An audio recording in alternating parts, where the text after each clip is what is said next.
item within it is a declaration of a water watch. And it basically says whenever the governing body of the city finds that the conditions indicate that the probability of a drought or some other condition causing a major water supply shortage is rising, the commission shall be empowered to declare by resolution that a water watch exists, and then it shall take steps to inform the public and ask for voluntary reductions in water usage.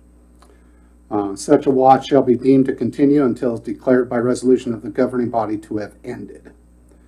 The resolutions declaring the existence and end of a water watch shall be effective upon their publication in the newspaper. It's basically just setting the stage if additional actions need to be taken later in the summer. Our usage in June was at about 50, it was almost 55 million gallons. It was 54,975,000 gallons is how much the city used in June, which was pretty similar to the previous year in 2021. In fact, it was less than 500,000 gallons difference between the two. So we're right on the same track as the previous year. So, and all of our wells are in operation currently. We did have issues here about 2 months ago, where there was different wells had different issues. But the passage of this resolution allows us to encourage voluntary different items to do to take care so you don't waste water, and also allows us to move to a more extreme declarations if need be, if conditions persist. And obviously we're going through a rather hot stretch right now. Water usage is going to be up, and basically we're not expecting usage to go down dramatically. We're just asking people, don't waste water, use your water wisely. We know it's needed for outdoor water usage quite a bit, and it's going to stay around 55 to 60 million gallons a month, but we wouldn't want it to be extreme. And if we would end up having additional problems with production of water, we can take additional steps if need be. Okay, very clear explanation, thank you. Anybody have any questions regarding the resolution? I think my question, and it's, I think anytime we make a motion like this or start working that way, is, you know, we say those things, ask the public to do that, they always look back at us and say, you know, what are we doing too? So I guess I'd pose that question to you, Ken. Is there anything that we can do as a city for voluntary reduction in water to help show, you know, the citizens that we're willing to make those sacrifices as well? One thing we are doing, and I've talked with Danny, Superintendent of Parks, as well as we're encouraging people, and we already have it on the website and have had it on the website for the last couple of weeks, to encourage people to water in the mornings or in the evenings. Don't water during the heat of the day. And basically the Parks Department has stopped now, and they'll water until noon or 1 o'clock and then not water in the afternoon, because you're just not doing, you're going to use more water to get the same effect. So we're doing the same in our parks. We will water in the mornings with our manual sprinklers. Our automatic sprinklers already do that, unless they suddenly decide to have, what do you call that, automatic intelligence, and go off on their own and start doing it themselves. But the automatic sprinklers are already set for times of the day when it's not the heat of the day, and we're doing that with our manual sprinklers as well now. Thank you. Any other questions?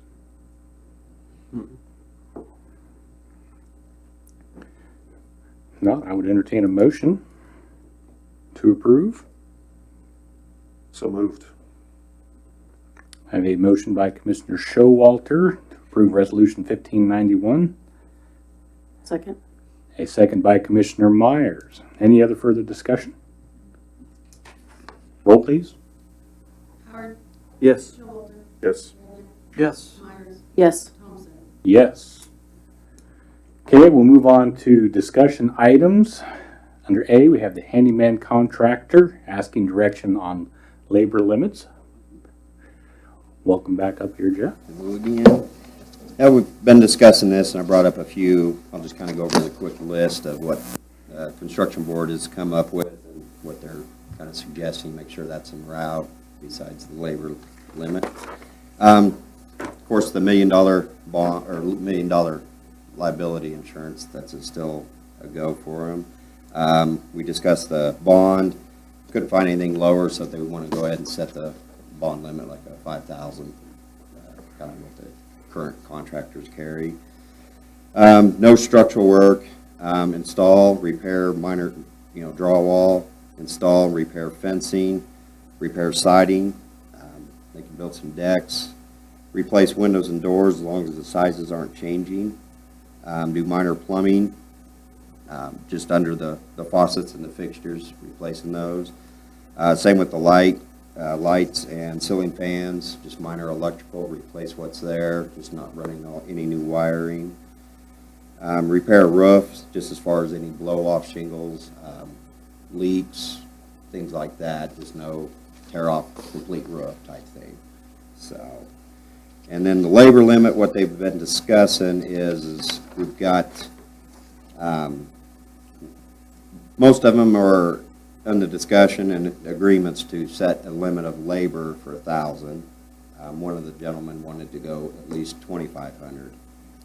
My research on the other communities that do have this contractor available, they don't have a set limit on the labor. So my suggestion to them was no set, limits. As far as permits, we're going to ask that they get a permit every time they do something. If they get caught not doing it, their license is going to be suspended for 30 days. And if they get caught doing something we're not supposed to, the penalties and fines will be the same as a contractor type thing. So, just want to kind of get your guys' direction on what your thoughts would be on the labor limits since we're kind of in a disagreements with everybody there. So, kind of be fair to the people that are wanting to do some of this too.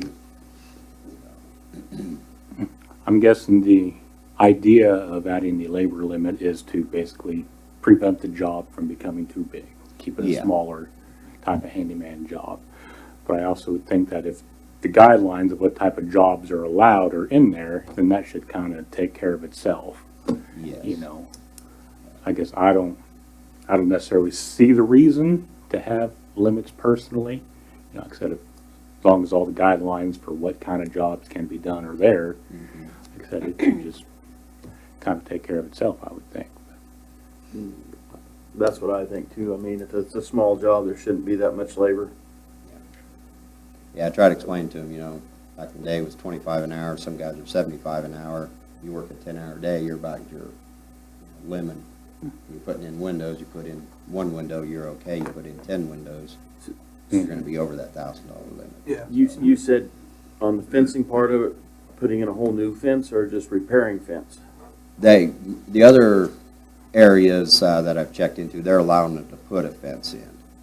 So, Because before that was supposed to be done if you're replacing it, you didn't have to get a permit, and if it's a new fence, you had to get a permit. So is that gonna change then? when we get to our new codes, it probably will when we get up to the 2018. Their requirements for permits are different than what they are now on a lot of the stuff, the plumbing, electrical, so. They're actually doing windows and doors, the new codes are supposed to get permits and stuff, so. A lot of that will change and, coming down the road, so.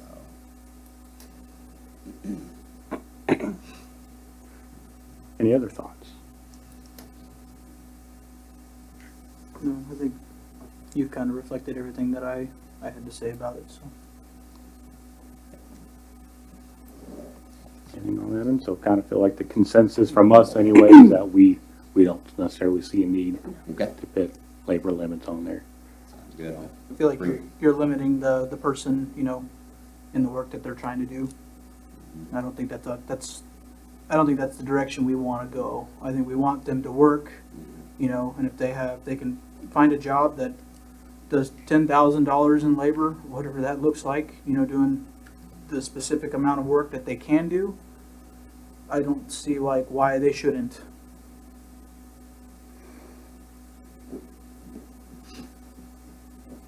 All right. Thank you. And we'll move on to the next one, the 2020 Electrical Code Book Review.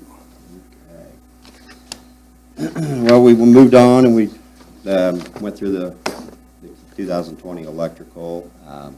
They've all been in agreements. Mr. Court Hawks was real adamant. He's read through his book more than 2 times. You can tell. He only had one change in it. I think they wrote that out for you, dealing with the 120 volt single phase, 12 and 20 amp branch circuit supply outlets and devices installed in dwelling unit, kitchens, family rooms, dining rooms, living rooms, parlors, libraries, dens, bedrooms, sunrooms, recreation rooms, closets, hallways, laundry rooms, or similar rooms or areas shall be protected by the means of described in 210.212A 1 through 6. The board was all kind of in agreement with court that pretty much to eliminate all other rooms except for bedrooms. The reasoning for bedrooms are for the fire hazards of flannel sheets, flannel pajamas, stuff like that. So as far as commercial, later in the code book, they're still required in commercial, and then also in nursing homes, hospitals, stuff like that. It's still required. So this is supposed to be pretty much be limited to, you know, residential. So that was the only change they come up with to the book. Okay, so what would the requirements be in all the other rooms then? But there would be, as far as, you know, The arc fault circuit interrupter? Yeah, they wouldn't be required to have that in there. It'd be just your normal. But the kitchens will still need the 2 GFI plugs. Yeah, that would be the Bathroom will same. require a GFI plug. Mhm. This is just with the arc faults. Arc Yeah. faults. okay. Yeah.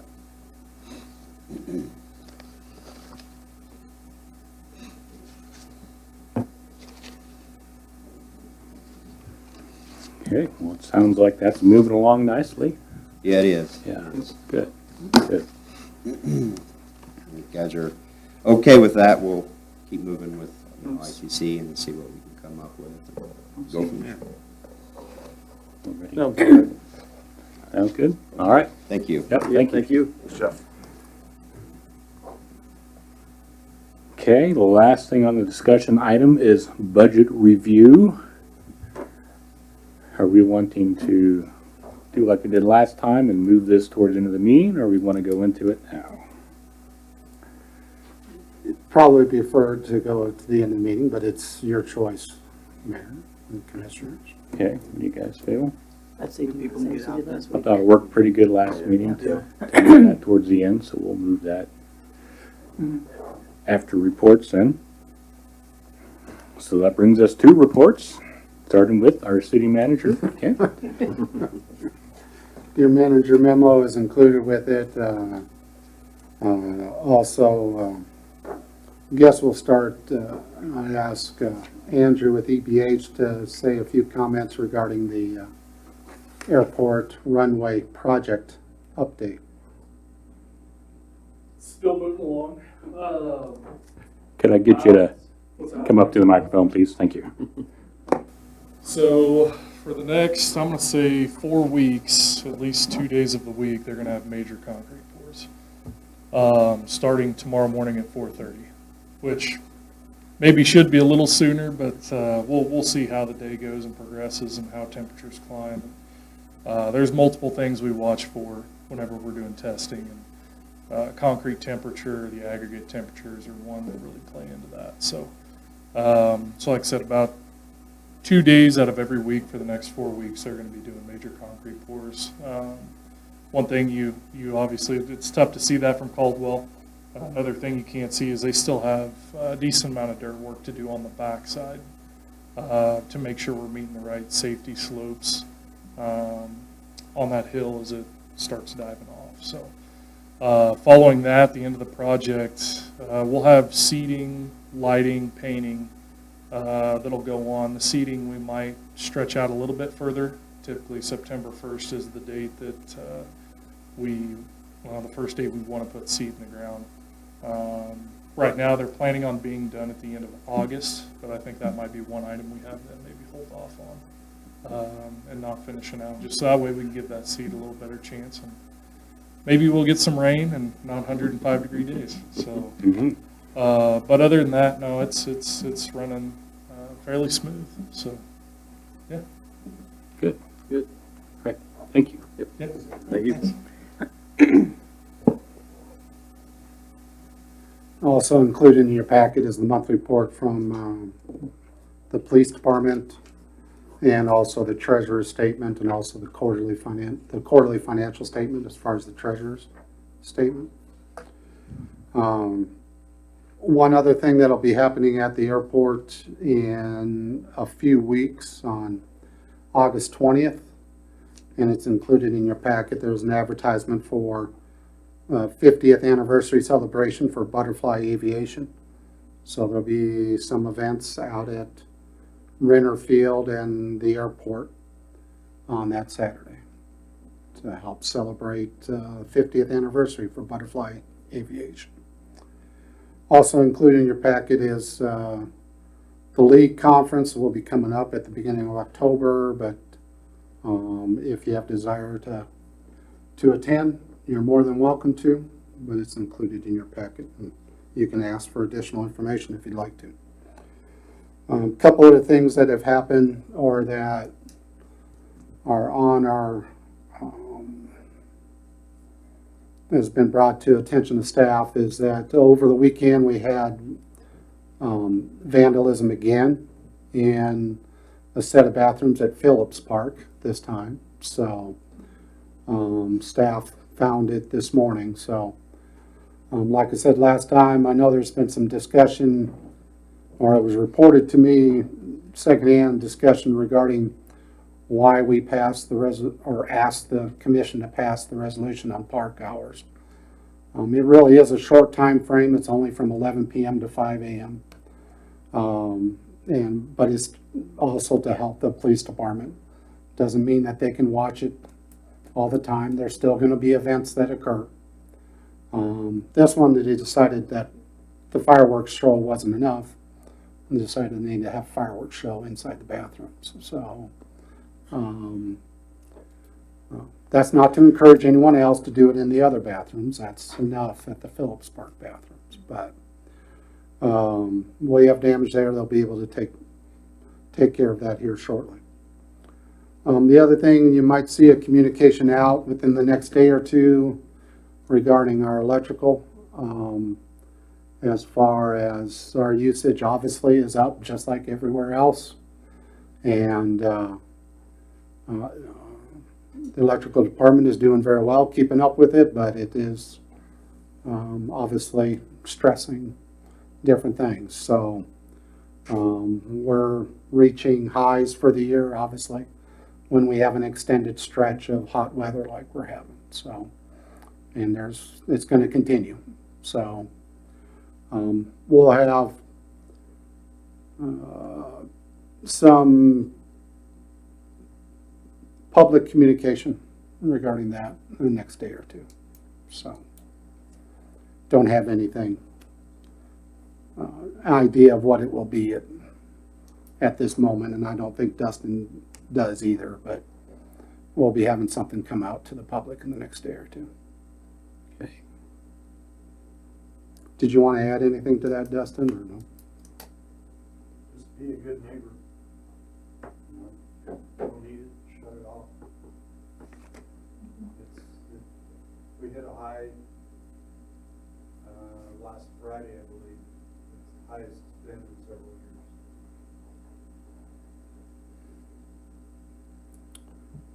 So they're able to keep up with it at this point. So, but it's not one of those records that we want to try to beat, so. And unfortunately, it doesn't look like the weather's gonna give us much relief anytime soon, so. The other thing is that the street department will have or the contractor for the chip and seal project will be in town this week to do the project out in the county that they're doing, and then they will start probably next Tuesday, a week from tomorrow, on the project in town. And the street department will notify all the residents along the affected streets, which maybe it would be better if I asked Kenton to step forward and state which streets those will be on. Guess we'll start off with Harrison's going to be from 15th to 10th, right there in front of the college. We got Circle Drive out by Steak and Shake. Circle Enterprise, I'm sorry. That's just a short little stretch there. Kansas from 1st to 8th is on there. Syracuse from 17th to 8th is on there. We got Broadway from 17th to 8th. That's probably the biggest street. It's 50 foot wide. So, and then we got Center from 8th to Maple, down by the hospital. And then there's also just that first street between Grand and Kansas. I think that's about all we got. It's about 66,000 square yards. So that we're going to get accomplished this year. So And that would probably be from next Tuesday until when? they're hoping to wrap up. I guess they have some stuff for the college they might be doing Tuesday too. So they said they'd like to maybe do some couple of our streets Tuesday too. The majority of it's going to be Wednesday. So that's kind of where they're at. All in one day, Majority of it, yeah. majority, and then if there's any leftovers, it'll be on Thursday. I don't think. I think he has another job that he doesn't Oh, want to be here okay. Thursday. So, at least that's what I got out of it. Okay. So hopefully Wednesday will be done. But if it does go into Thursday, that's really up to the contractor if he really pushes it into Thursday. But I think he should be able to get it done. There's not as much weight on chip seal versus fog seal. We are going to go with the argon oil this year, like we did last year, even though Cavico couldn't get us our oil last year. Argon oil is tremendously cheaper for the amount of streets we were doing. It's about $22,000 cheaper with argon oil. So I will be off to go that route. And then they'll come back and do the fog seal when? That'll be up to the other contractor. Cavico was still cheaper on doing the fog seal, and they're still willing to do our fog seal just like they did last year. I informed them, the cost difference, and he was more than willing to still come out and do fog seal. So we're probably looking still August, early September for fog seal. So it's whenever they can get in here and do it. So there's basically two steps to this project. One is the chip and seal itself. Then they'll come back a few weeks later and do the fog seal on those same streets. And the fog seal helps it stay in place much better, longer term. I've noticed some of the spots that we haven't chipped, weren't able to put a fog on right away. It loses rock a lot throughout the year, and that fog seal really locks in that rock. Gives the citizens a better product, I think. So. Right. Yep. Great. Thanks, Ken. Yep. Thank you. And that's all I have for right now. Okay. Anybody have any questions for our city manager? Ken, I was curious if you have any idea what we've spent on damage repairs or anything like that in the parks as far as the vandalisms. No, I don't, and I don't know if you do, Danny, at this I was point. thinking about that today. I think we've had probably 10 to 12 vandalisms. And I'd say we're just throwing it out there, probably $2,000 or $3,000. Any chance I can get you to come repeat that in the microphone, please? Thank you. was thinking about that today when that vandalism showed up at Phillips, you know, about how many reports we filed with the police department. And that's why we file them, in case this ever comes up and you guys ask how many we've had. And then I document them in my date book, but a lot of the money repairs has been labor, you know, scrubbing off graffiti, cleaning up and that, but like when they hit Chambers bathroom, you know, they gutted paper towel dispensers, soap dispensers, toilet paper dispensers, so I had to buy all that new. And then when we did have that locked up for repairs, somebody wanted to get in and got rough with the door, and those are brand new doors, and kind of jammed up the jams and the locks and on that. But like I said, a lot of the bill has been the labor. You know, we have to pull off a project to go clean that mess up, but we have spent a few $1,000s and a lot of hours in labor cleaning up vandalism and graffiti and that. We'll put together a Yeah, summary yeah, sheet. we can go back through and give you some more accurate numbers because we have everything documented. So And this is, I thought about, you know, after this incident, starting to keep track of that so we would know if we have questions of why things are going the way they are, that we can say, well, here's what has happened. It's starting to become a line item.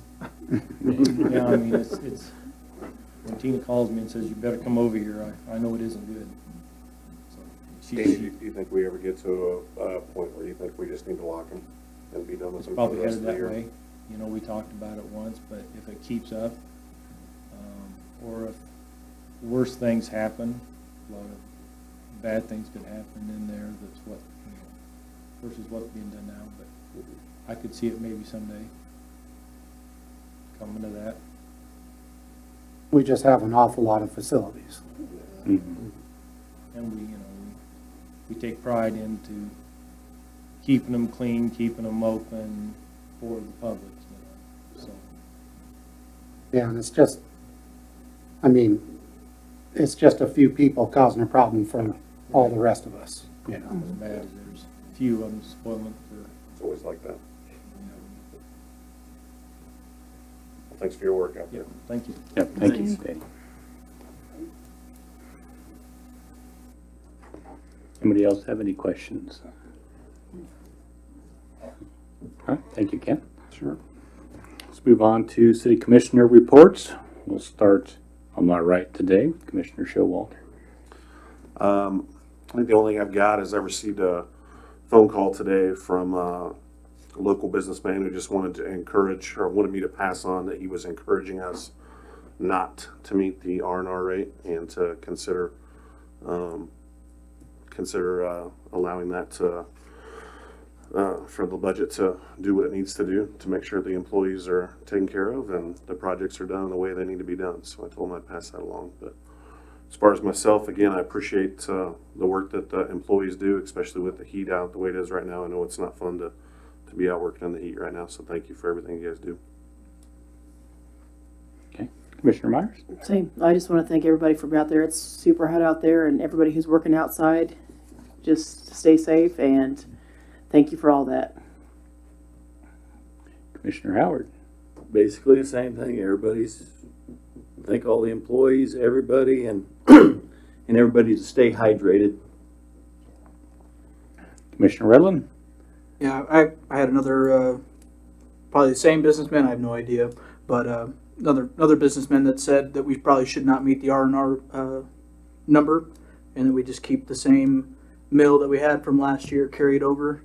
He said if not even increase it to like what we had the year before. Now, that's discussion later on, but just thought I'd bring it to you guys.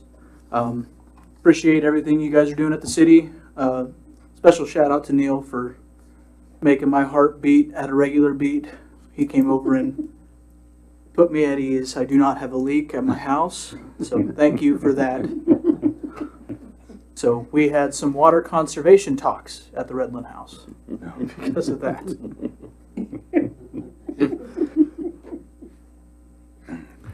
All right, I don't really have anything else to add. I think everybody said it pretty well there, so. Let's go ahead and move on to our budget review then, continuation from last meeting. Kent, I will pass it over to you.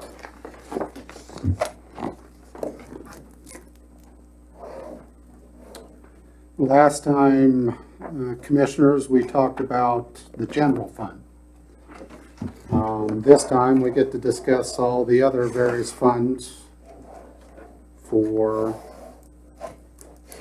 our 2023 budget proposal. The first set of funds that we have, or the major one, is go ahead to the next slide, Josh. Unless we're, just like with the general fund, what we want to do is have a balanced budget, and we want to have secure reserves, especially in the utility funds. Sustainable operations. We want to make investments in staff, and we want to make investments in facility and infrastructure, basically just to make improvements in order to make it work well. Make it so that it can work as much as possible, as often as possible.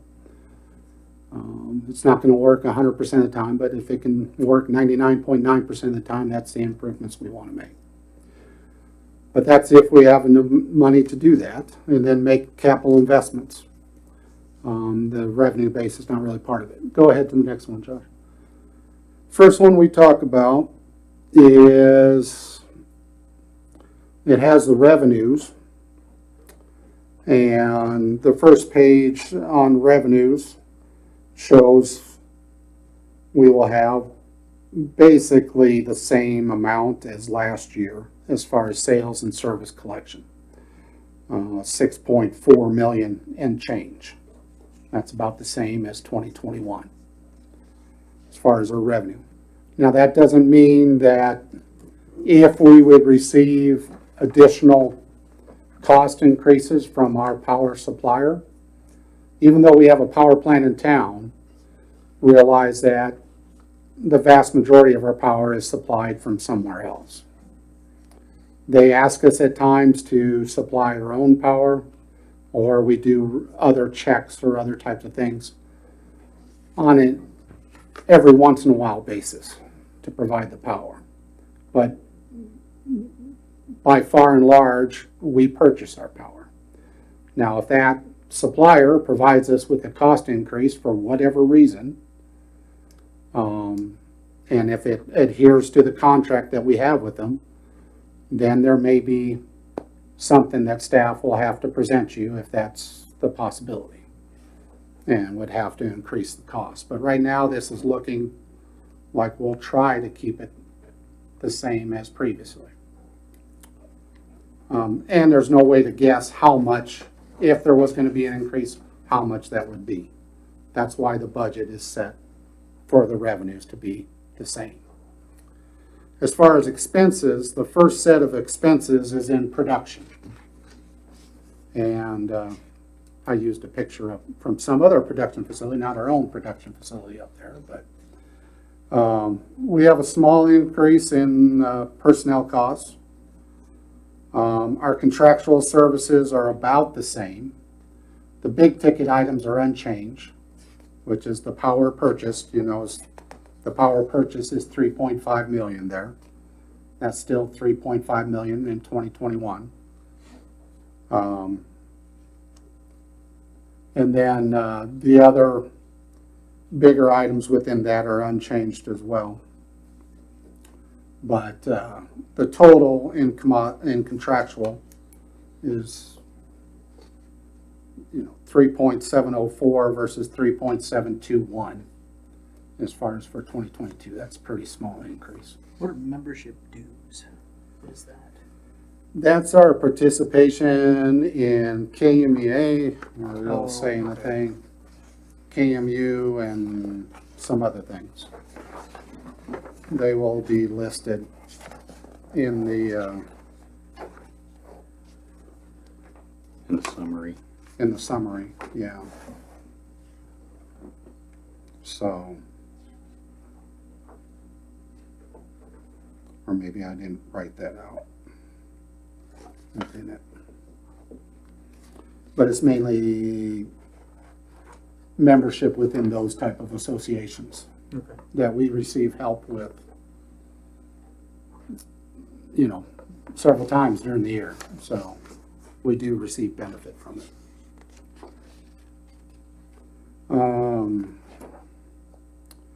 The commodities is essentially the same. There's a little bit of increase in lubricating oil. And the total commodities. And then the transfers are exactly the same. So the electric production portion of things, there's really not a huge change as far as budget. Any other questions regarding electric production? Or revenues, for that matter. I kind of skipped by that. If you have a question, don't hesitate to ask. Leave you. Be a little patient and wait and see if anybody has a question. Another part of the electric utility is the electric distribution fund. There is an increase in the personnel services. It's some, but it's not a huge increase. The contractual services, you notice that there are a couple increases within that as far as the bulk fuel purchases and also the insurance. Those are probably the two main ones. There's one or two other minor, very minor increases within the contractual. The commodities is actually reduced as far as in the construction material and supplies. It's not a huge amount, but it is reduced slightly for about $15,000 out of $180,000. There's also a couple other minor reductions in that section.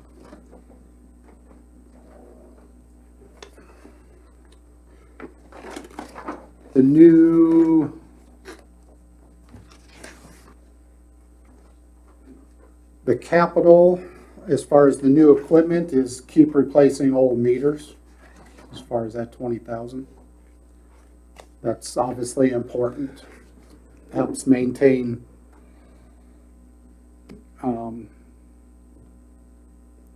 the actual aggregate calculation of what the bill should be, or the power that's delivered. The SURF was reduced. It reduced 10,000 on all 5 projects that we've been set aside every year. There's still set asides for those 5 projects. It was just reduced slightly.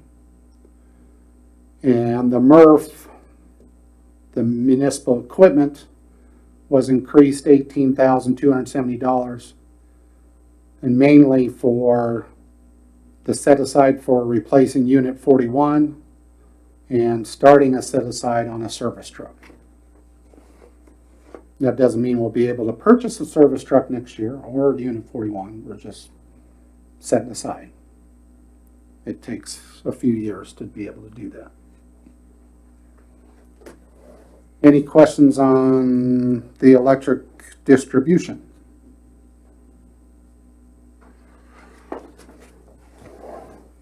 And then we have one more, well, actually 2 more, but one more, the main one, as far as electric utility expenditures, the commercial in general. There is an increase in personnel costs within this, but it's about 20,000 on 300,000. The contractual services, there's the liability insurance and also the professional services, which is basically the software contract, the accounting software that we use for the city will have an increased cost. So that's why that's up from 119 to 129. The commodities is slightly reduced, $1,500. Since Brooke is saving so much money now, we'll ask him to fill that in.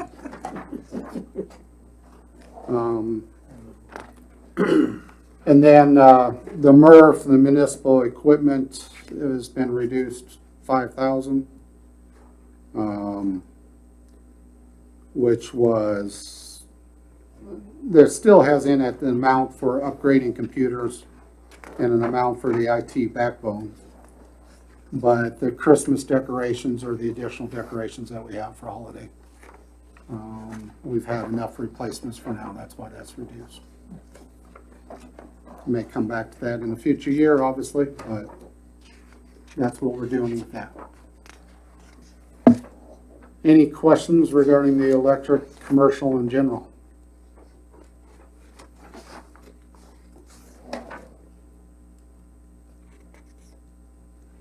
And you obviously saw the explanations as far as what both the electric department and the front office is trying to do to control or mitigate costs. And then also what they see as the biggest challenges over the next 3 to 5 years.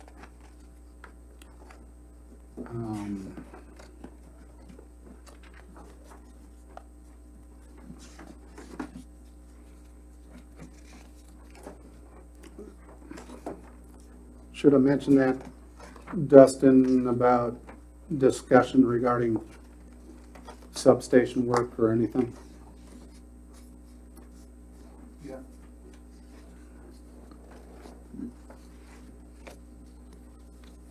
I approached Kent earlier, I think it was Last week sometime, about our feeder number 4 that comes from the power plant, feeds the northeast part of town. Some of the voltage issues that we're having up there, and being one of the only places in town that's actually developing new housing. Possibility of having an electrical engineer come out and take a look to see if we could eliminate some of those voltage issues by installing a substation somewhere in that area. We already have our loop, north loop that goes through on Eustis, which is our 13,800 volt line. We can put a substation somewhere up in the northeast part of town, maybe north of 8th Street, in that area, and pick up everything that's on the number 4 feeder north of 8th Street and eliminate some of that congestion with the voltage and help everybody out in that area. So I did get a call back from Mid-States KMEA, and they'll be in Colby in about 2 weeks, and Mike and Dan said they'd come over and just have a discussion and look through that part of town and see if they can help us come up with a solution. So we're just talking about things and whether, looking into whether it'd be a possibility or what kind of solutions we could look at. But right now, there's some variabilities that are causing problems because the feeder's coming all the way from the power plant, all the way up to the northeast part of town. So if we could have a substation, it would kind of readjust things and allow a certain part to be fed from the substation instead of all the way from the power plant. And we're just going to discuss it, look into it, and it might eventually involve doing some contractual work with an electrical engineer, and then eventually have a project, but it's just discussion stage at this point to talk about it. So. That feeder up in that area, it looks a lot different than it did 30 years ago with all of the housing and stuff that's gone up in the northeast corner. And with the new housing that's going up there, it needs to be a conversation piece for sure. So you're, I was just gonna say, so as we have increased houses pulling more and more power, is that creating more and more issues? Is that part of the problem there? Or- Yeah. Yeah, it's like bleeding to death. You know, it's slow. We just need to fix it before it becomes a big issue. Yeah. So, because there has been a lot of development over there in that corner, you know, and hopefully it will continue to grow, so. Yeah, we need that's to the be- last thing I wanna do is tell somebody, well, you can't build a house up here. Yeah, So, and it, you know, from 1985, when the housing started developing up there with like 4 houses, from that point to now, there's, what, another 40 houses up there. So, I mean, it's a good thing, but we need to kind of get out there before a lot more is developed up there and it becomes an issue for everybody. Yeah, do you have kind of ballpark what something like that would cost? I know there's a couple other communities within the KMEA that are talking about substation development, and your substation transformers by far your biggest. Anywhere from, on the transformer side, from probably $500,000 to $650,000 just for the transformer. And transformer prices are just crazy right now. Transformer I purchased last year for $8,000 is now currently almost $30,000.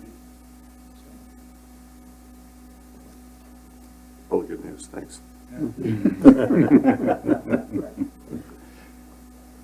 Obviously, if it would become an actual project and get to that stage, first, there's a lot of planning and designing that has to occur first. But when it would become an actual project, then obviously it would affect the budget, but there's not gonna be enough information at this time in order to put anything in the budget regarding it. Just understand that this is gonna be percolating and it could become a possibility of a project in the future. And probably affect more the 24 budget rather than the 23 budget as far as time frame. You asked my question. okay. Thank you. Thanks, Dustin.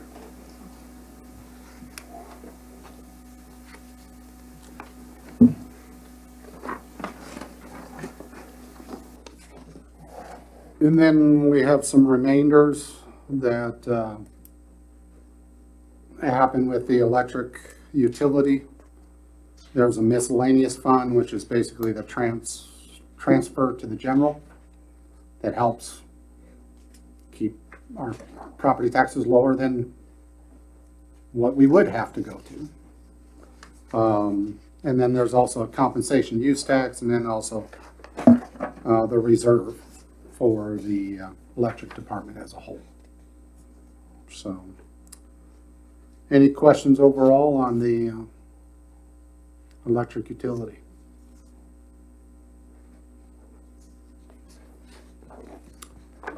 Let's move on then to water. We do have a slight increase in the water, both in the revised budget for 2022 as well as for 2023. There probably will be, or it would behoove us to do that on a regular basis and not wait for, a long time in order. So there may be a request, but at this point, we're not looking at any specific increase as far as a rate increase for the revenues for the water department. And the total here is 1.178, 700 as far as the revenues. And then that equals a total with the cash balance of 1.4 million and change. Our expenditures are divided in a couple different areas. Obviously, we have production. We do have some increase in personnel services. We have contractual is actually $1,000 less, but not a huge amount. The commodities is exactly the same within water, and there's no capital improvements. The transfers to the SURF is the same amount as the 2022. We have a update to the water plant. We have water tower, things to take care of, as well as the well in Memory Park. If we would pursue that at some, and we will probably pursue that at some point. Just because of its location within the city more than anything else would help the system overall. As far as the MRF, it's much reduced due to the water loan through the state revolving fund being paid off. That reduced it from $52,540 to $500. So that gives us a total of $521,000 in water production, which is actually lower than this year's budget. Any questions regarding water production? We'll move on to water distribution. Personnel costs are about the same, just because of how they're split out. The contractual, there's no change. The commodities, there's no change from this year's budget. The capital improvements is again meters for the most part. The other item, repaint the water tower. It's $5,000, that'll be part of it. Or that's, and then as far as the SURF, we have the bond payment on the water line project that was done. As also a water line replacement. We have over 50 miles of water line in town. I think that's correct.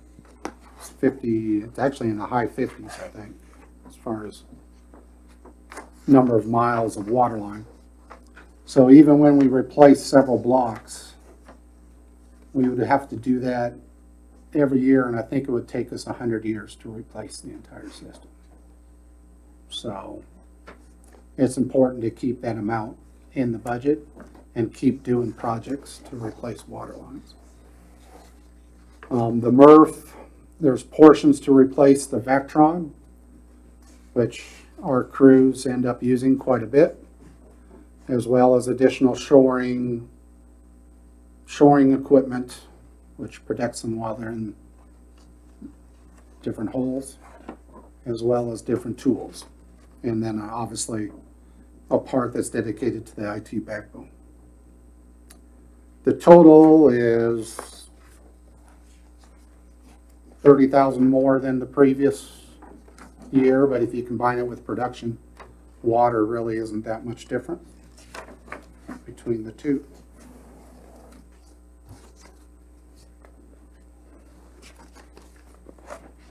And they also has in this budget book the amortization schedule on the water bonds, which go until 2036. And then at the end, there is the kind of the miscellaneous.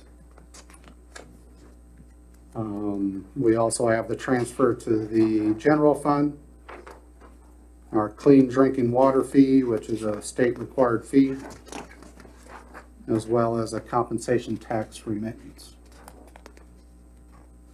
And the reserve is staying steady as far as our reserve in that fund.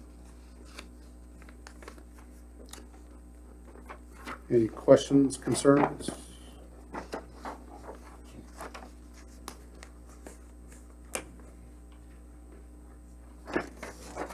We've talked about clean water.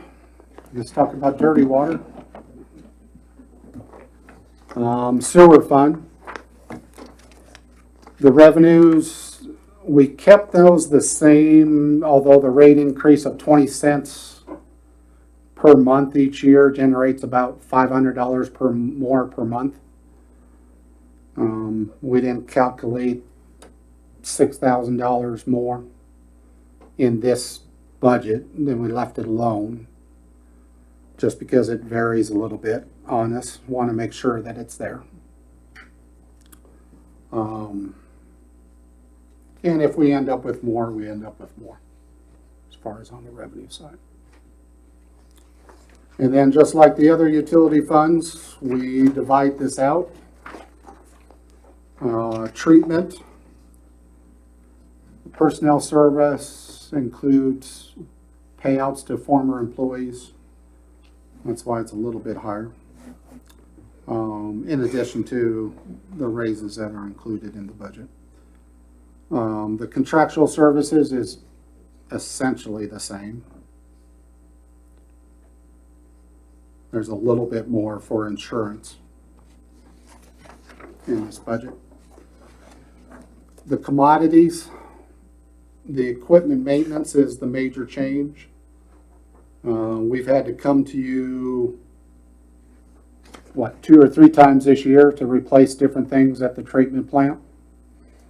We've obviously had the reserves able to, you notice that the revised for 2022 is $65,000 when we budgeted $15,000. Hopefully that's taking care of the major things, but there's a lot to take care of out there, as you guys saw on the tour. Is that also reflecting a stocking essential parts? Yeah, when we can, we're trying to have backups for critical pumps, or just like the blowers, and able to have a backup one on the shelf so we don't have to wait for any supply chain issue in order to do it. So The increase in the maintenance repair, most of that was the media, wasn't it? the current year stuff, what has been the main cost increase of that, Neil? Out of the wastewater plant Yeah, is just some of the Piping. and equipment that has been not maintained. We had backhoe problems and all that piping problem. We're still waiting on boots so we can replace the rest of the pipes. And that was supposed to be mid-June. Now it's clear back to towards the end of August before they're ever going to ship out.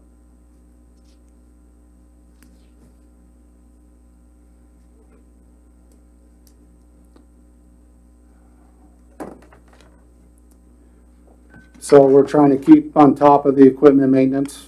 If there needs to be additional changes, and obviously that's something we'll come to you and ask if we would end up with a major purchase. The capital improvements include doing some work on camera and sewer mains, but also cleaning different parts of the headworks.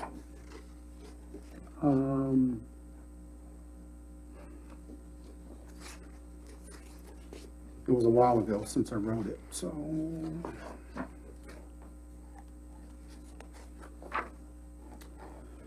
You know, and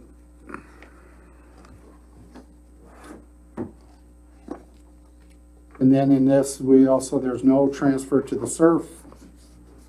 As far as the MRF, it's portions to replace the backhoe tractor, like you talked about, and also the IT backbone.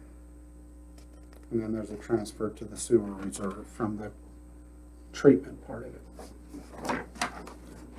Any other questions or concerns regarding the treatment? The other part of the sewer fund is the collection. There's actually a little bit of a personnel decrease in the collection here. Just basically based on a couple different staffing issues that we've had. The insurance is up in the contractual. The commodities, there's an increase in that based on the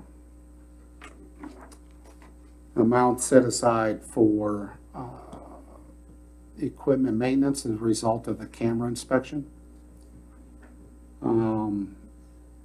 The capital improvements, we need to slip line at least 2 major problems underneath buildings. So we'll be looking at a project underneath West Elementary School and also underneath the Catholic Church education wing. So sewer's still working, it would just work much better if we lined, and that's a process where they put it inside it and then they basically inflate it and it adheres to the inside of the pipe. It's the slip lining process that works. It's a pretty neat process. Looks like a big sock, and they basically hook up a big, steam blower, I guess. But yeah, it's a sock that's inside out, and before the steam, and that steam can sit up to expand. So that should be like this. That's pretty cool. So you don't have to dig it up. Right. Which is kind of important since we allowed them, I don't know how. Both these buildings were built on top of sewer mains. So, whenever they were built, it wasn't brought to the attention or when they had the building permit or anything like that. And now we have 2 sewer mains underneath 2 different buildings, and they're in okay shape, but they definitely need to be slip lined. So, then there's also it's good to have this camera inspection on a regular basis. We haven't done the entire town as yet, but they identify different issues and where we can take care of problems before they become major problems. So, the SURF within this part of the sewer fund, the transfer to the SURF is for lift station upgrades. How many lift stations do we have in town, Neil? 7 different lift stations. And that, obviously, each one of those are mechanical, and things can go wrong with each one of those lift stations. So, they do need attention at various times. So, that's what we're looking to do with that. And then there's also portions for the shoring equipment and for tools, as far as the transfer to the MRF. So that gives us the total budget on this part of the sewer utility is a little more than $8,000 increase to make it $180,000. So that's a little less than 5% increase. Any questions, concerns, comments, complaints? As far as the remainders for the sewer utility fund, there's a slight increase to the general. We've had that on a couple others too. That was one of the ways we made it to the general, the point where we're at. It's increasing a little bit from the water and sewer funds. And then there's also a transfer to the electric, commercial and general from this sewer utility fund. The reserve, we're treading water as far as sewer. The challenge right now is the sewer fund has really been, as far as projects, has really been neglected. There's additional maintenance right now needed on the plant, on lift stations and the mains. So as we work through those and have actual projects to present to you, there may be a case, instead of that 20 cents per year, that's obviously not going to cut it for major projects. Mhm. So that might be an if we would have a major project put together to handle some of the things that we're talking about. If we have to have additional resources to do that, staff will have to present you a recommendation how we're gonna do that. From either the real resources we have, whether to bond or increase the revenues to the sewer fund. But since we don't have anything specific, we'll leave the budget the way it is at this point. We just know as we keep going through things with Neil and with the other staff in the water and sewer departments, there just seems to be, we make a clean spot over here and then two more things said, well, you're not paying attention to me. Mhm. Yeah. Pay attention to this. So, It's a lot of moving parts in a lot of places. Yeah, for sure. any more questions or concerns regarding dirty water?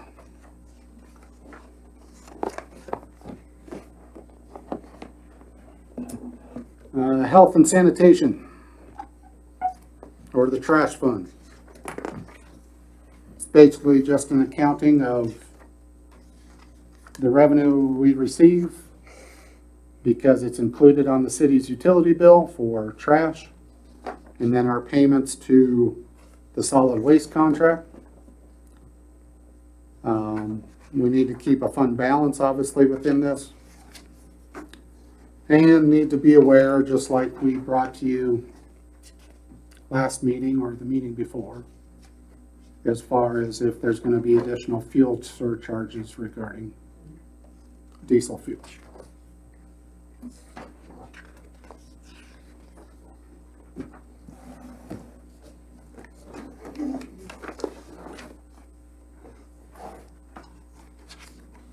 And that's about all I have regarding trash.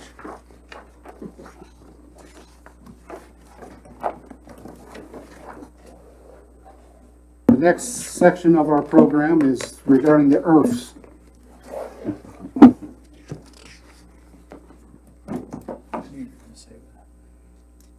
Yeah, Capital Improvement Reserve Fund is the SIRF. It receives transfers from different departments. And then it varies from year to year what actual projects we expend out of this fund. We have about a $5 million balance in this fund. And we're not going to have that many projects for the next year. We include an amount for the annual chip and seal project. There's still a little bit left that will take care of crushed concrete, Main Street flowers, pool improvements, and then the payment for the 2016 water improvements bond. It's kind of transferred from the water department into here and then paid out of here. So, any questions about the SIRF?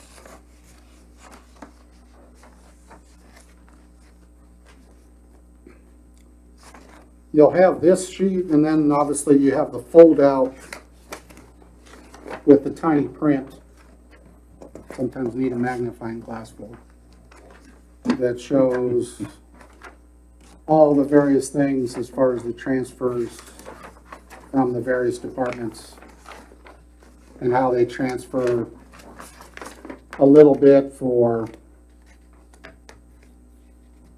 what's the shortest and longest time, Mary, as far as how many years do they transfer into? Depends how big the project is.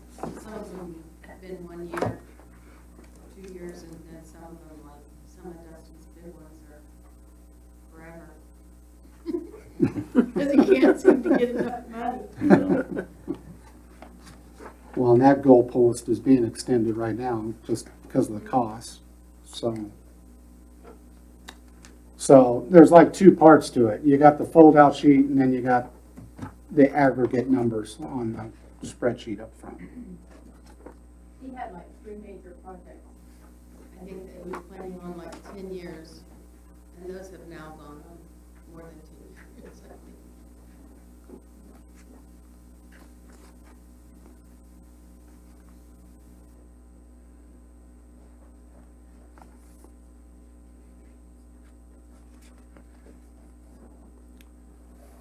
These are really accounting tools, and it's pretty good idea to have these tools. It allows us, instead of having a big price in 1 year, allows us to pay it over time and then pay cash for it. And it's split into, the IRFs are split into 3 things. One is capital improvements, capital projects. The other is municipal equipment, is basically pieces of equipment, vehicles and other types of things, basically motorized stuff for the most part. And then the GURF is for grant improvements. So the amounts that we have in the MRF, again, the revenues are the transfers from all the departments. The expenses include the amount for annually, we replace some bulletproof vests. Police vehicles, there's a Parks zero-turn mower replacement is what the expenditure is going to be in '23. So, not looking for a big amount expenditure out of municipal equipment either.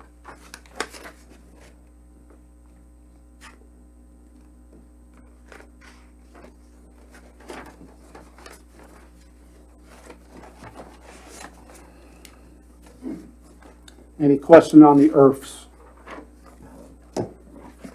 I know it's a lot of numbers, but we're not looking to do a whole lot in '23 with the different IRFs. Mainly because we could say there's a certain price right now, but by March or April of '23, who knows what the price will be.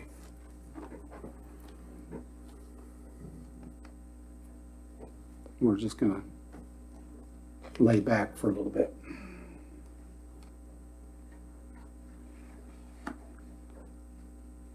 Make sure we have the flexibility to meet if something comes up that we really need to get.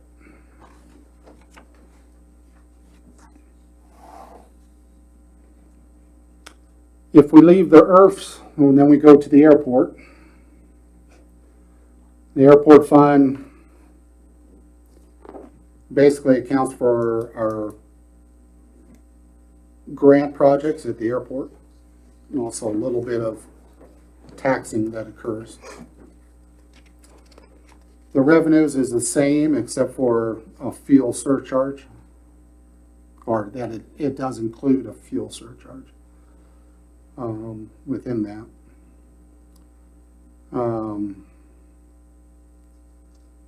We do get some tax revenue from the hangars that the city owns out at the airport. So, and then there's a capital outlay, which is basically related to the different grant projects that have been occurring at the airport.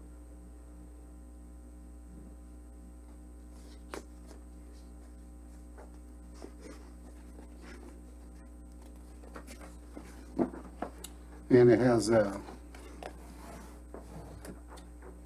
accounting of the different projects down at the bottom.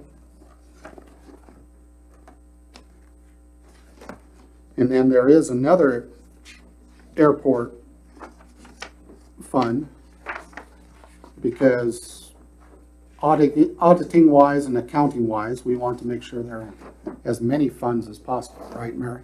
Yeah. So,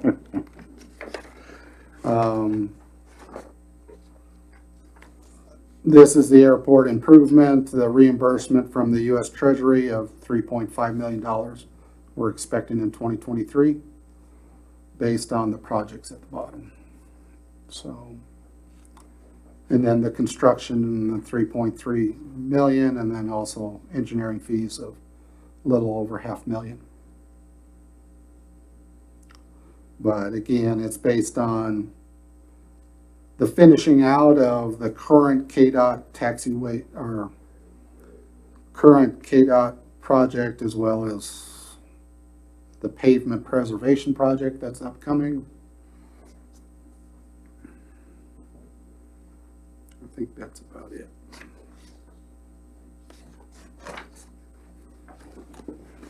Any questions, concerns, comments?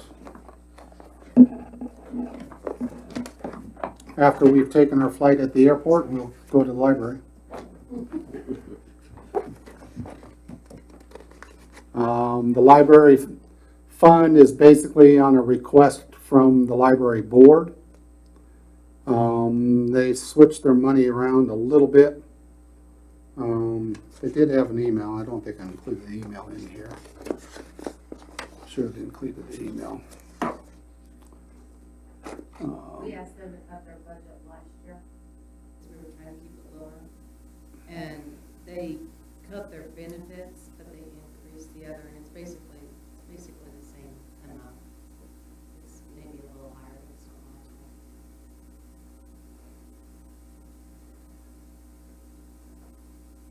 And when I say they cut their benefits, they have somebody that's not taking insurance, so that's why their expenses are lower.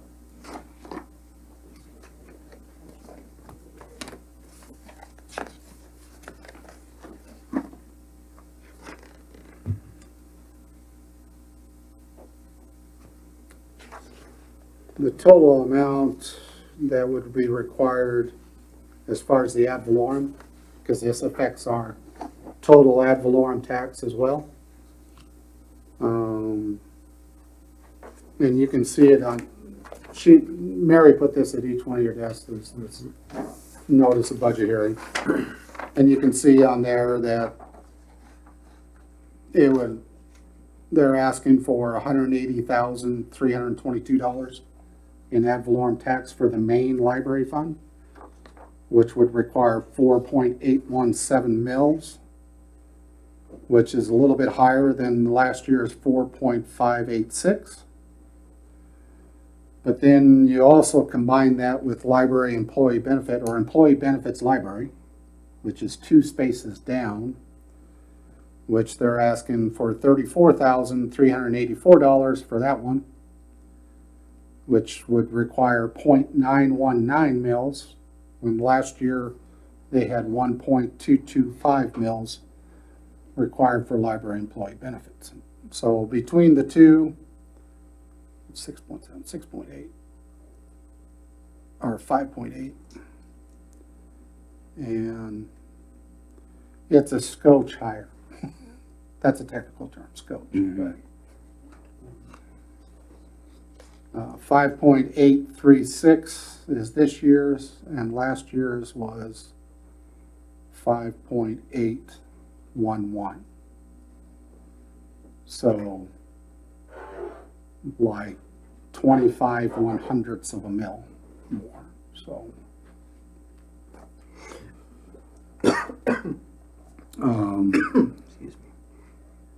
that is their request. They do have a limit total. There is an ordinance that was passed by obviously a previous city commission, which set a levy limit of 6.75 mils for the library and employee benefits combined.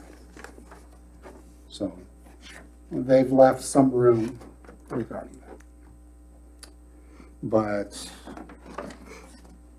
there's not much for us to change regarding this. This is their request. So, because it's really designated to the library board.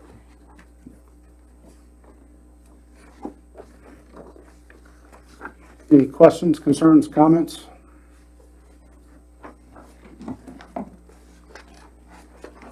Then we get to other funds. Bond and interest, which is the debt service. It is increased a little bit just to match the less that was collected in this year. We might get a little bit more at the end of the year, but it's not something to bank on. Basically, we've received the ad valorem tax payments. There's one more as far as delinquent payments that we get, but so we have a little bit of delinquent payments, obviously, from what we budgeted. This fund mainly is paying for the bond principal and interest on the street improvements, and that will continue until 2027. And it includes those amounts.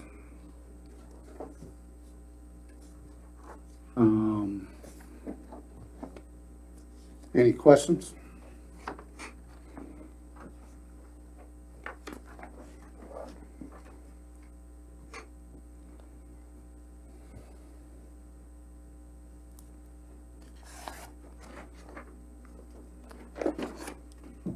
So then that with that debt service, we did have to increase the mills from 7.106 to 7.293. So we did have to increase that 0.187 mils in order to cover, our expenses.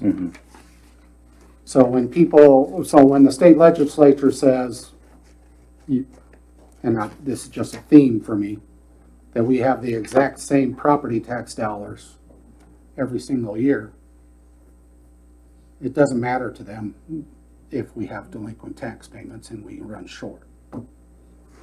Well, so sad. We don't care. So, but this place, we have to increase the bond and interest fund, which means that little bit less than the general fund needs to be covered. So, if there's no questions, the next fund is the cemetery improvement fund, which covers lot sales and the little bit of revenue we get, and then the expenses we have at the cemetery.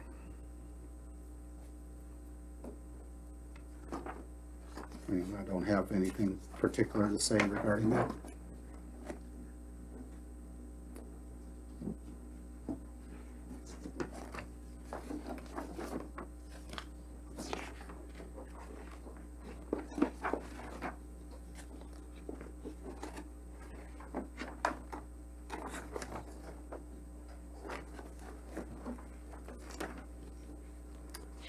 The next fund that has dollars on it, I wanted to make sure.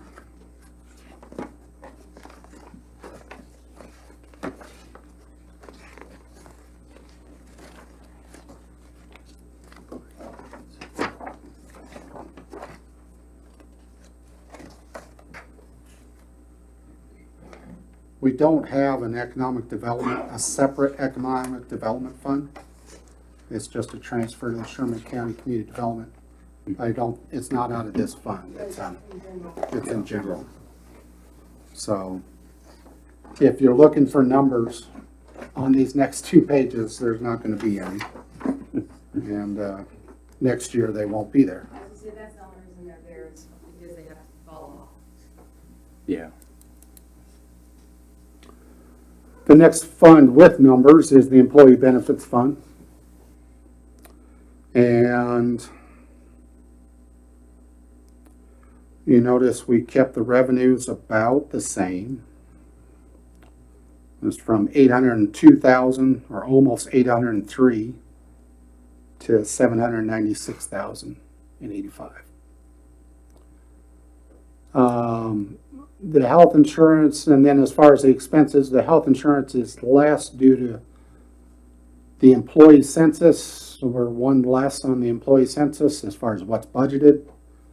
And 2 other changes with a retiree and a COBRA that they're following off as far as our expenses. So And then what the city clerk and myself, or what we set as the budget amount, was for an 8% increase as far as health insurance costs. Is that enough? Don't know.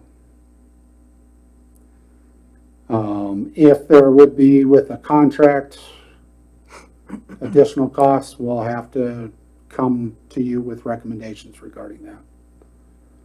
But in order for us to reach the property tax, even the level that we're at, this is what we set this at, as health insurance. We could set that higher if the commission would want to. It's difficult to say how much it will be.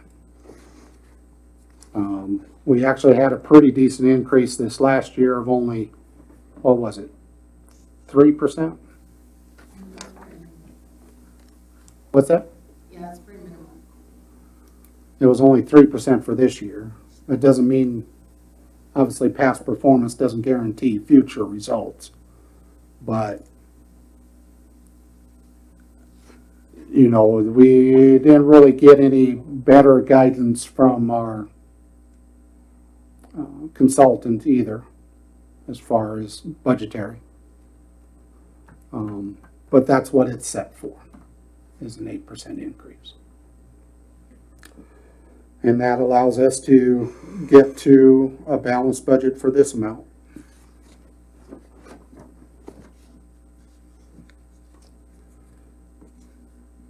Any questions, concerns, comments, complaints?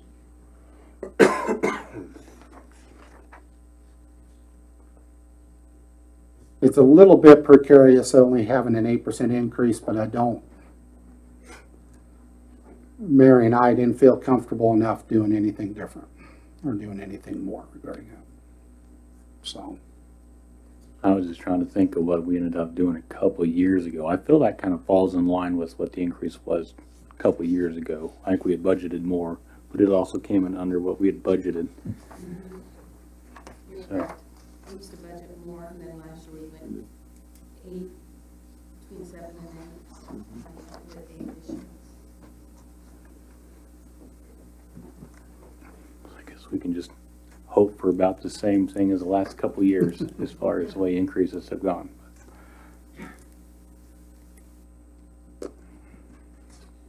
and then after the employee benefits fund, it's a bunch of minor funds, the law enforcement fund. It's the police chief's personal drug forfeitures, vehicle impounds, proceeds from hosting regional training classes. And then the expense out of here is expended for, dedicated for radios.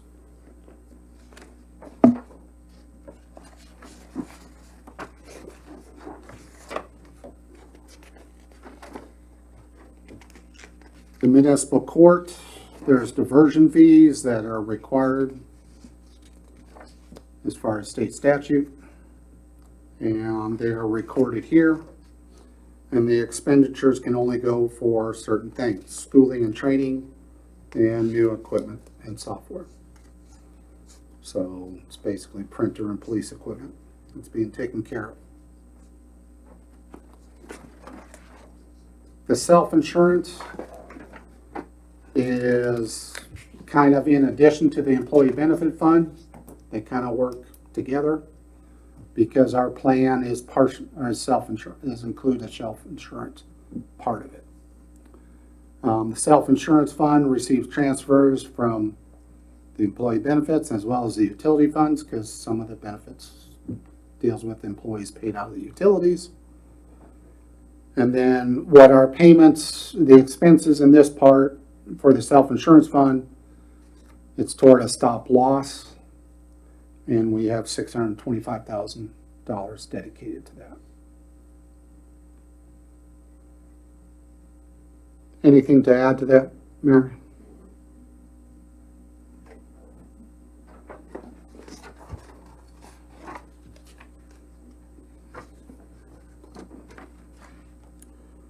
The special highway fund This is revenues from the gasoline tax that the state still sends a little bit of money to cities and counties statewide. There's a state statute that directs them to do so, but that doesn't mean it will be here forever, but for right now, we're just glad to have it.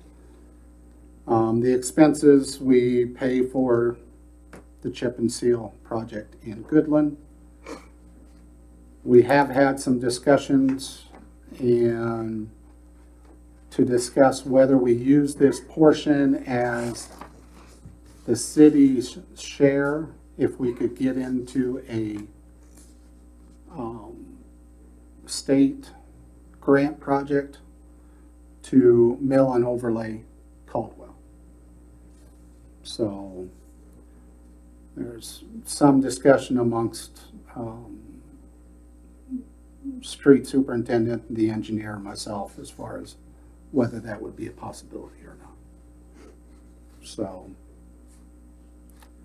and that's the grants that the state is talking about is going to be available only for the next 18 to 24 months. So that's why looking at this as a possibility of being the city's share. Do you have anything to add to that, Kenton or Andrew? No, the grant program we go after is probably the cost share program that we used for 17th Street. There just aren't a lot of projects in northwest Kansas that either don't get put in or don't get awarded. So the speaking folks usually like to spread it out as much as they can, and with not very many applications in northwest Kansas, I think we've got a pretty good chance of getting it awarded, and that cost share program allows you to take that money off of the state system, whereas most of the other ones you have to be on the state system, state highway system.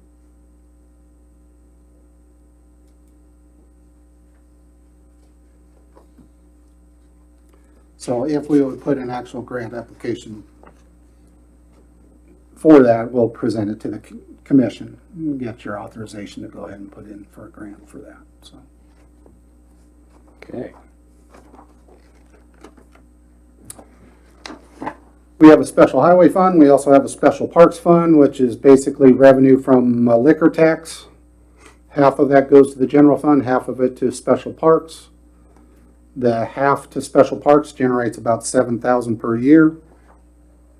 And then we can use it for park improvements, and we're looking at sprinklers and lights as far as for the special parks. Continue to improve those.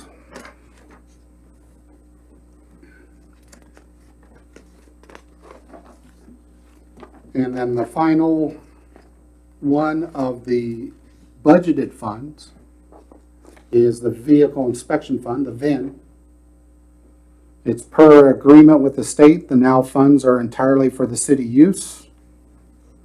And we end up doing, did I have that on here? How many VINs per year do we do? It's, yeah. So several hundred VINs that we end up doing per year. We end up with about 10,000 to 12,000. 600. Yeah, is that the right amount? 20 times 600, it's 12,000. Yeah. And then that allows us to expend some money for training supplies and a small portion for ammunition and police equipment. That's the only, it's dedicated, has to be dedicated to that stuff. So. And then the final, probably non-budgeted fund that's important, or that requires a question or a comment from the commission, is we have received funds through ARPA, the American Rescue Plan Act, where they were just throwing money to cities and counties. We don't have any additional revenues, but we have $673,000 in there. It needs to be obligated by the end of '24, so it doesn't have to be obligated in '23. But it needs to be obligated by the end of '24 and spent by the end of '26. Originally, we had talked about a wastewater treatment plant belt filter press. That's kind of gone by the wayside now as a primary project. We're looking at different water projects, but we don't have a specific one yet identified, wrapped in a neat package for you. But probably the direction from the commission would be needed. Should we try to get this done in '23? Expend those funds. We start thinking of projects, or whatever you need to do. Does it have to be one specific project, or can it be dispersed between various It projects? has to be sewer or water improvements, with your infrastructure. There's one that's broadband, which we really didn't think that what the team does. And then there was one more, I don't think what the other was. So it's basically water and sewer. Yeah. I mean, water and sewer is really the only one that really applied to us. Stormwater was one of the other ones. That not be used for the electrical upgrades? It had to do with loss of revenue and pay for essential employees. If you had to cut some of their pay or something like that, and that really didn't apply to us. And loss of revenue really didn't apply to us during COVID either. And that's why we headed toward water and sewer. And they did not, the investment in electrical does not meet the criteria for how to spend this money, so. And any interest that we earn on this, we can spend for this project. So were you talking about in the sewer stuff, you were talking about like the lift station and stuff like that? Like lift stations needing improved and stuff like that? That would be part of it. That could qualify. There's quite a few projects in water and sewer that qualify. Okay. The main question is, should staff go ahead and try to put together a project and go ahead and get this taken care of? Or not? Is there something, Neil, that we need to get done soon or not? Some of the sewer lanes would, instead of dragging it out for 3 or 4 years, using what we use for hammering the lines and cleaning, I guess we could use part of that to suffice that project, where we're not taking a little bit out of our cleaning and hammering every year, putting back and doing just pieces and parts of that project. Maybe lump that whole thing together with some manholes that need to be rehab and things like that. We've discussed a couple things and we just haven't found the right fit for it yet. We've discussed taking the sewer, what they found on their hammering cleaning, putting it together, or finding something else to do with it. We just started discussing on this, because we had a water leak up on Main Street a couple days ago, and it's on that old Hinskin line that needs to be replaced between 8th and 9th. That would be a spot to at least get the meter out of the basement of H&R Block and get it out in the sidewalk where it should be, with some improvements. Staff could definitely come up with enough projects to spend more than the $600,000. But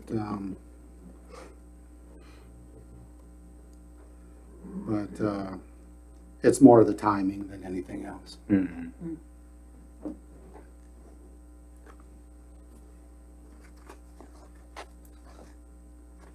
Probably at this point, not much benefit to us waiting to do anything. It's, costs are gonna continue to rise. We get more bang for our buck by doing it now as opposed to waiting another year or two.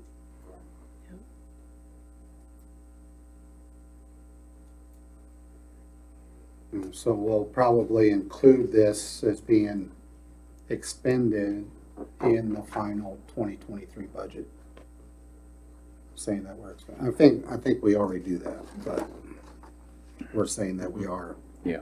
expending it. But the rest of the sheets in your notebook are all the various non-budgeted funds, but there's really no comment on the rest of them. They're more accounting things than anything else. So any questions, concerns, comments on anything we've covered tonight?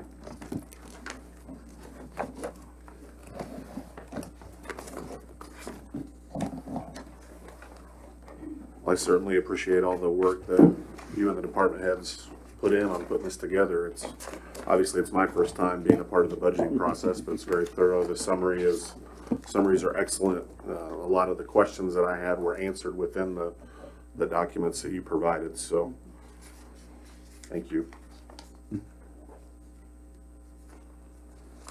You're welcome, staff. It's pleased to be able to provide it. Summary of our budget. The budget that's been presented to you, basically, we had $15,493,917 in 2022. That was the budgeted amount for this year. For next year, of all the different budgets that we showed, it ends up at $15,898,653. That's a 2.6% increase overall. That's probably too thin based on the inflation scenario, which supposedly is only 9%, but that excludes fuel and food and stuff people actually spend money on. But based on the inflation scenario and other extreme situations that could occur in the next year, this budget's probably too thin. So staff would ask the commission and the public to understand that the budget itself may not be the final result when we get to the end of 2023. We may have increases in various utility funds or other user fees, you know, when you think of the trash utility or other things. But this budget is presented to you as the final result as far as property taxes. With all the uncertainty that's going on right now, we need to be flexible and adapt to changing conditions. And still make our community safe and have this organization be structurally sound. And part of that being flexible is allowing us, okay, we don't know what it's going to be like in a year and a half. The flexibility is saying we may have to increase user fees here, or may have to increase it there, or may have to increase it in Part C. But we want to wait until those conditions actually occur, and we want to have the best information possible and not try to guess and have increases budgeted right immediately. So each of those would be separate decisions and would be on a case-by-case scenario. Does that make sense to you? Okay. Go ahead, Josh. I also wanted to show, and this gets back to probably the main question for tonight, is the R&R rate. We had 10 cities in western Kansas, and I picked cities that were our size or bigger, for the most part, except for Hugoton. And what they had is their 21 levy, what they had is their 22 levy, and what was their R&R rate. Just as an example, because I gave a call to the league and asked, was there an overall study who actually met their R&R rate for the 22 budget year? And he said, I don't have that answer. I don't have an overall compilation of who did what. And so you look at those, and those are just a bunch of numbers. Go ahead to the next slide, Josh.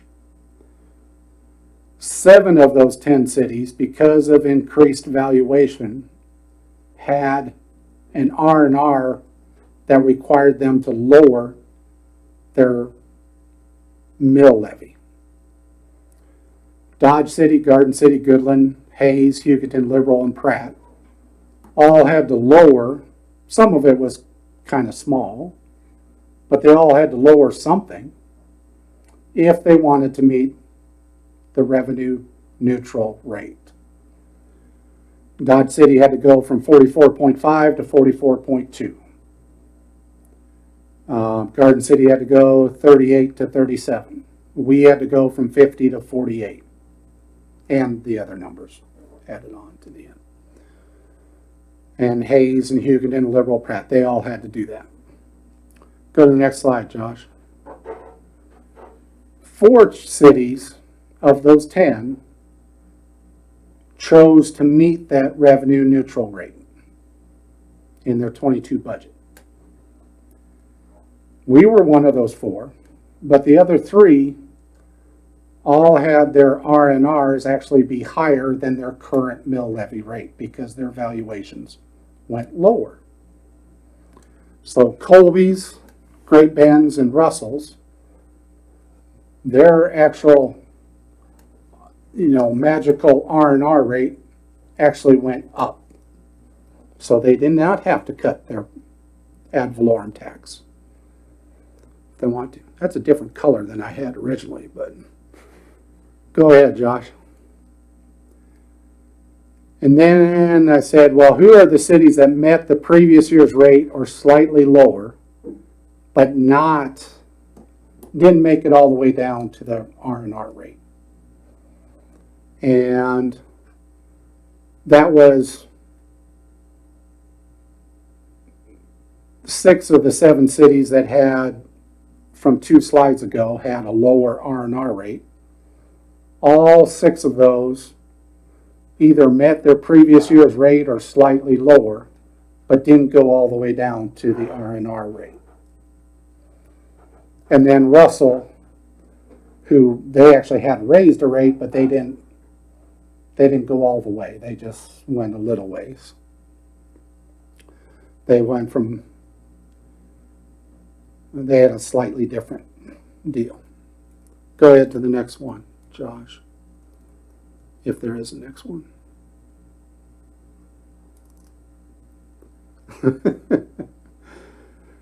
So, and this was a summary, or kind of going back to the general fund. I know that was last meeting.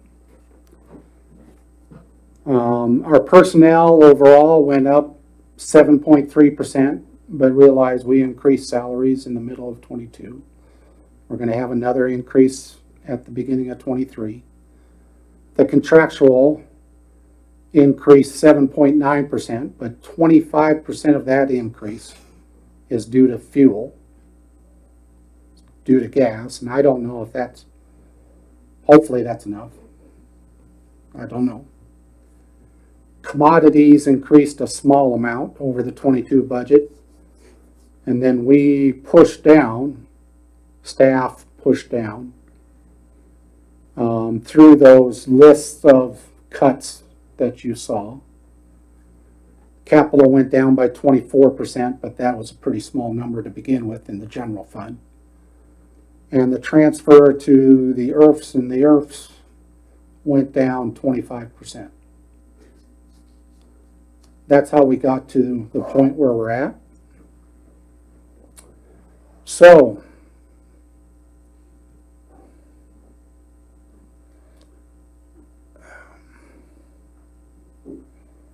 the R&R rate basically becomes a math problem. A times B equals C. With the tax lid, the state cared about B. With the R&R, the state cares about C. In the 2 years since they passed the R&R legislation, the C is getting to be worth a whole lot less than what C started out at. And then the next slide will show you what those are. It's A times B equals C. Well, the A is the valuation, the total amount of property value in the town, times the B, which is the tax rate. That's the mill levy. That equals C, which is the ad valorem dollars. So with the tax lid, the state cared about the tax rate, B. They didn't care how many dollars it generated. They just wanted your tax rate to be the same. With the R&R, the state cares about C, which is the dollars. They don't care how A times B equals whatever. Your C, your dollars, needs to be exactly the same. If it's not exactly the same, then they ask us to do a couple things. They don't prevent us from doing anything. They just ask that you do something.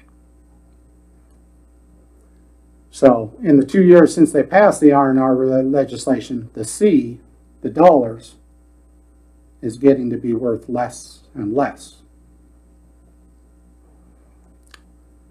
So that gets to our question. Do we try to meet the revenue neutral rate? And that's where I'll point you to this notice of budget hearing, is where we're getting to.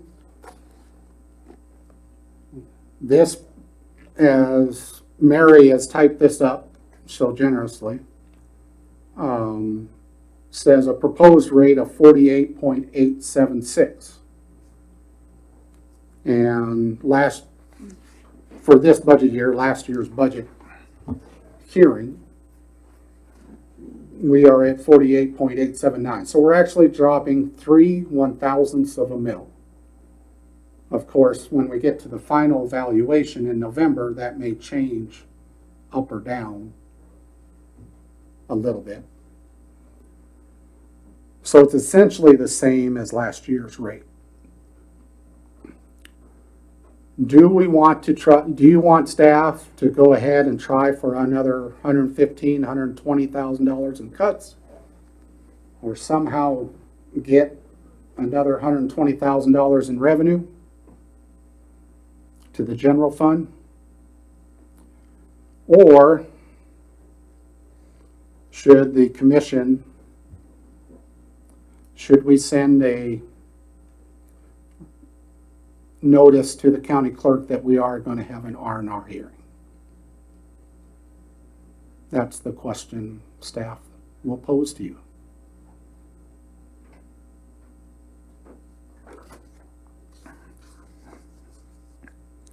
So if we decide not to try to reach the R&R rate and we have a hearing, what is the date that we have to have our final numbers for the budget done for that hearing?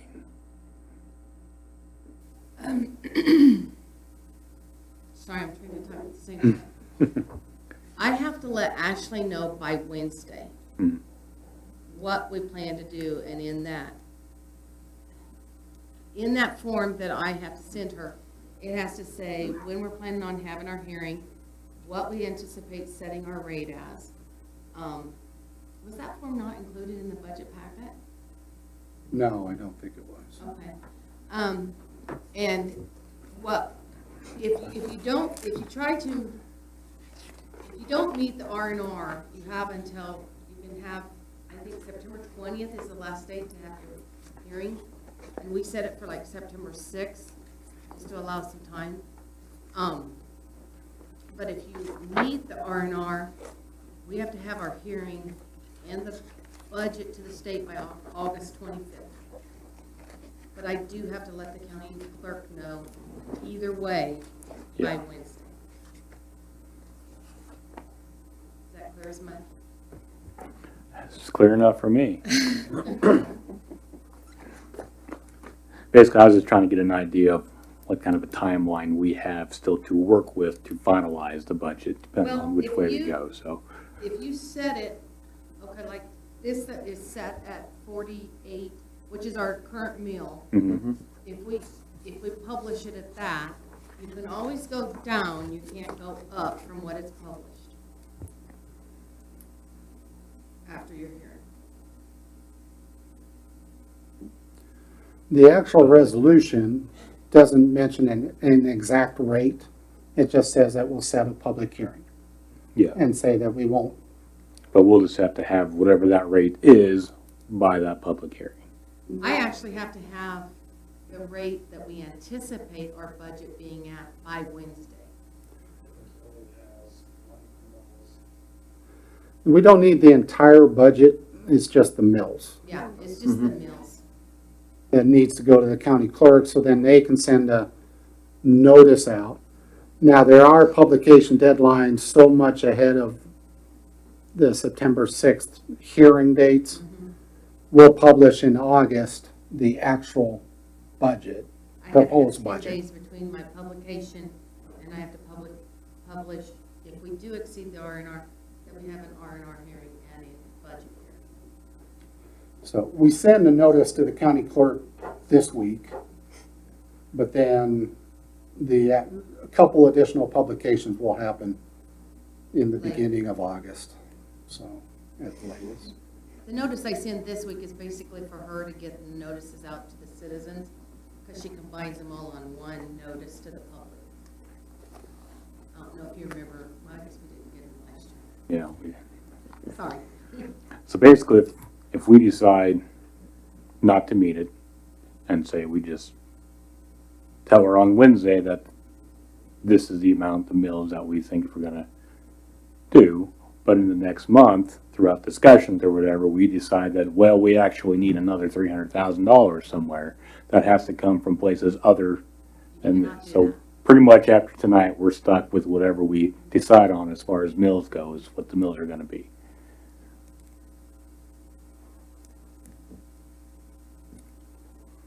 Because she's gonna take my notice and that's what she's gonna send out to the citizens. Well, my thoughts on it is, I mean, we're really close to what the mill levy was for last year. Cutting and making it down to 45 mills. Yes, everybody wants to free up a little bit more money on the personal side, but as a business standpoint, with the prices of everything and the labor prices going up, we need to stay where we're at right now. Yeah, and I think honestly, this puts it right in the middle of what we are afraid was gonna happen when we were discussing this last year. You know, we decided to meet the rate, which lowered everything. But at the same time, this year, we're now working without the general increase that usually comes with your mills, but also have the massive increase of everything, the cost of everything on top of it. So, I mean, I can't even imagine a feasible way to get down to that rate and still take care of our employees and take care of everything that needs to be done just to keep us going for the next year, let alone try to improve anything or, you know, add cost to anything. You know, it's just, that's just kind of how I feel. I just don't see a way we could do that without it being detrimental in the long run of services.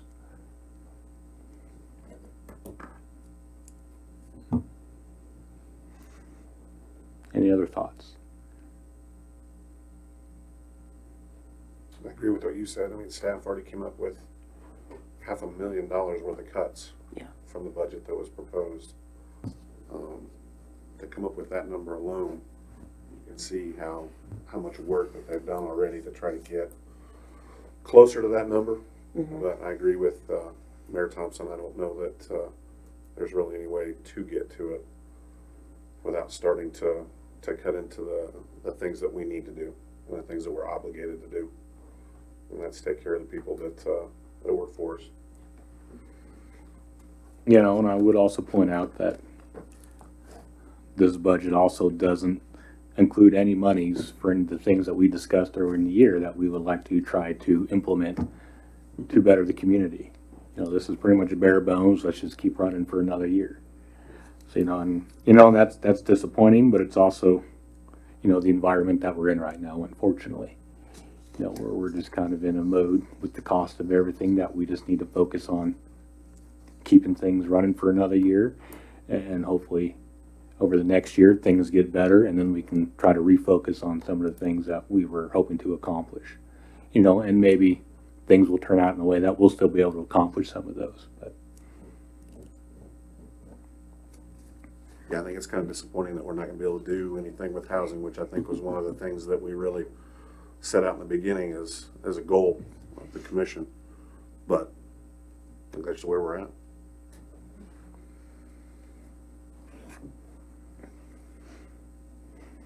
any other thoughts? It is, it is. So do we just need a consensus on this for you? Or do we need a motion? I think we have to. The actual resolution that was, thought was included, or that Josh has on the screen now. Yeah. Says a resolution of the city of Goodland regarding the governing body's intent to levy a property tax exceeding the revenue neutral rate. We actually filled in those. We actually had an example. And so we have that resolution. Did you find it? There we go. Resolution number 1592. Resolution of the city of Goodland regarding the governing body's intent to levy a property tax exceeding the revenue neutral rate. And there it says was calculated as 45.811 mills by the Sherman County Clerk. And whereas the budget proposed by the governing body of the city of Goodland would require the levy of a property tax exceeding the rate. And whereas the governing body intends to hold a hearing and hear testimony from all interested taxpayers desiring to be heard as required by state law. Now therefore be it resolved by the governing body of the city of Goodland that will hold that hearing on September 6th. Will exceed the revenue neutral rate. It shouldn't have that proposed mill levy of 45.811. It should be 48.876. And then in section 2 there. And then the governing body of the city of Goodland directs the city clerk to provide this resolution to the Sherman County Clerk as notice of the city's proposed intent to exceed the RNR. I think that section 2 is correct. Kent, I don't mean to contradict you, because it's saying that that's our intent to exceed the RNR. Okay, you're right. It should be a 48.88 whatever. Yeah, I kept reading 48.876. that. 876. But you are correct. It should be. what we Sometimes have that's on why I there. say it out loud, because then it sounds different than when you're reading it. Well, it did for me. Yeah, it's I'll just change it now. 48.876. Yeah. There we You go. guys see? Yep. Yeah, there you go. I just want to make sure you guys see. And then obviously it takes effect. So that was the proposed resolution included in your packets. And that's what we would need to have passed.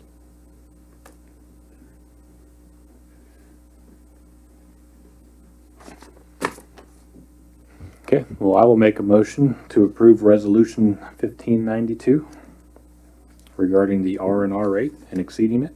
Do we need to confirm like the 48.876 like fix or anything like that, or is it? What? It just, It's on this sheet. That's what I'm gonna publish. Okay, I It's just, in that last column. it was just for the resolution. Yeah, like, you'll, yeah. It's, I'll make sure it's edited now. Okay. and I'll second that motion. Okay, I have a second by Commissioner Howard. Any other further discussion?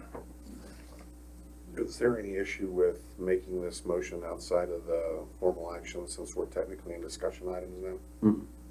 No. Good there? No, because we're still in the main part of the meeting. We can ask Jake for confirmation, but Yeah, you have the right to amend your agenda at any time. Thank you. Any other discussion? Roll, please.